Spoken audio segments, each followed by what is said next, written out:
আপনি যেদিন মরবেন সেদিনও মানুষ ভাত খাবে। এই গ্রামবাসী ধোকা ধোকা, মহল্লাবাসী ধোকা, এগুলো সব ধোকা, সব ধোকা। বন্ধুরা ধোকা, স্ত্রী ধোকা, এগুলো সব ধোকা। সব ওই রাত্রে খানা খাবে, আপনারে দাফন করে আসে। আরো বেশি খাইব মানুষের ঘরের থেকে যাইতে আইনা ভাত খাওয়া। আও সারাদিন কাঁদছেন আমনে, শরীর দুর্বল হয়ে যাব খানা না খাইলে।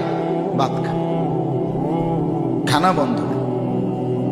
লাশের সামনে, লাশের সামনে মুসলমান আজকে জানাজা, লাশ সামনে, এখানে দাঁড়াইয়া জিগায় খানাটা কোন দিন কইয়া লাইলে ভালো আছিল। কি আহা আহা মানুষ।